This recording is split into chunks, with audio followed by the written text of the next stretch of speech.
first thing you need to understand is that some voices don't belong to the living. I'm not saying that to scare you.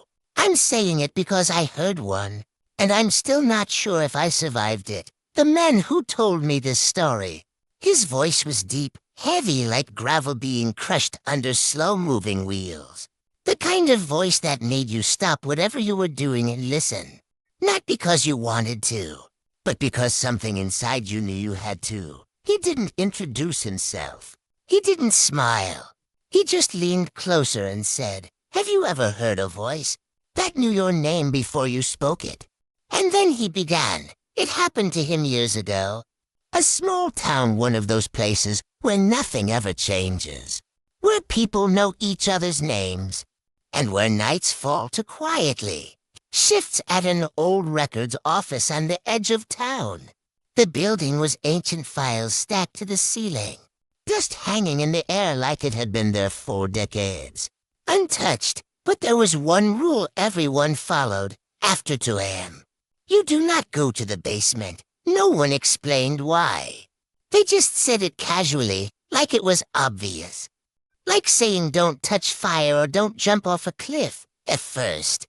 He laughed it off until the night he heard it. It was exactly to 17 a.m. The clock on the wall had stopped ticking, though he hadn't noticed when. The silence was thick, unnatural, like the world outside had been erased. And then he heard a voice, soft at first, barely a whisper, "Ramsey." He froze. There was no one else in the building. He stood up slowly, heart thudding, eyes scanning the empty rows of files. "Hello." He called out, nothing. Then again, clearer this time, "Ramsey, come down."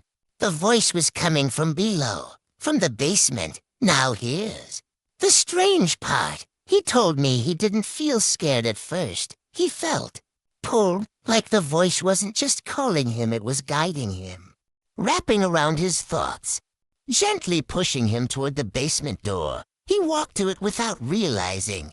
Hand touched the handle, cold, ice cold. That's when the fear hit him, because suddenly he remembered the rule, don't go down after 2 a.m. But the voice came again, closer now, right behind the door. "Ramsey, I've been waiting."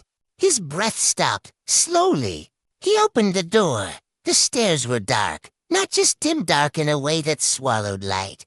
The kind of darkness that feels alive, like it's watching you. He stepped down, one step, then another. Each step creaked, echoing too loudly in the silence. Halfway down, he noticed something strange. The air smelled wrong, damp, rotten, like something had been decaying for a long time. He wanted to turn back. He really did, but the voice whispered again, "Almost here." When he reached the bottom, he saw a single light flickering in the corner. Under it, a desk, and on the desk, a file, old, yellowed, thick with dust. He approached it, slowly. His hands were shaking now. The voice hadn't spoken again. It didn't need to. He knew the file was meant for him. And that's when everything changed, because inside was his name. Not just his name, his entire life, birth date, address, school records, medical history, everything, even things no one else should know. His fears, his thoughts, his dreams, every page, filled with details only he could possibly know. But the last page wasn't filled. It was blank, except for one line, written in dark ink. Time of death, to 23 a.m. He checked his watch, to 21 a.m. That's when the voice spoke. Again, right behind him, deep, heavy, not a whisper anymore. "You're late." He turned slowly, and what he saw, he never described it fully, even with that deep, steady voice. It shook when he tried. He said it looked like a man, but wrong, too tall, too still. Its face stretched, like it didn't fit properly. And its eyes weren't eyes, just empty darkness. "Read it," the thing said. "Good." Took a step forward. The light flickered violently. You always do. Tried to run, but his legs wouldn't move. His body felt locked in. Place, frozen, like he wasn't in control anymore. The thing reached the desk, placed its long, thin fingers on the file. You see, every file must be completed. It looked at him, or at least, where its eyes should have been, and every story must end. His watch beeped to 23 M. The last page filled itself slowly, the ink appearing out of nowhere, as if an invisible hand was writing it. He said he felt something then, a sharp pain in his chest, like his heart was being squeezed, crushed. He couldn't breathe, couldn't scream, couldn't move, and then everything went black when he woke up. He was upstairs at his desk. The clock was ticking again, 3:05. Everything looked normal, quiet, still, empty. He thought it was a dream, a nightmare, until he saw the dust on his hands and the smell, that same rotten smell, still clinging to him. He ran out of the building.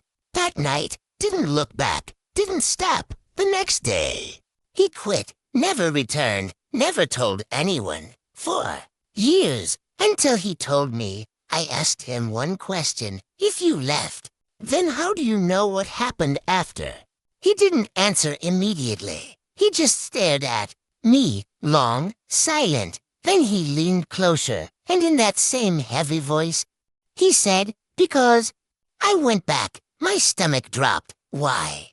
I asked. He smiled, just slightly, not a normal smile. Something off, because he said the file wasn't finished. He reached into his bag, slowly, carefully, and pulled something out, a file, old, yellowed, covered in dust. He placed it on the table between us. My hands went cold, because on the cover was my name. I couldn't breathe, couldn't think, couldn't move. Go on, he said. Open it. I shook my head. No. But he pushed it closer. You have to, he whispered. And that's when I realized something far worse than anything he had told me. The voice, the deep, heavy voice, it wasn't his. It was coming from behind me. Open it. If you're still listening, if you made it this far, then maybe it's already too late, because stories like this, they don't end when they're told. They continue, they spread, they find new names, new files, new endings. So before your page gets written, before your time is filled in, make sure you do one thing: subscribe to Obscurin Files. And don't forget to like and share this video, because the next story might be yours.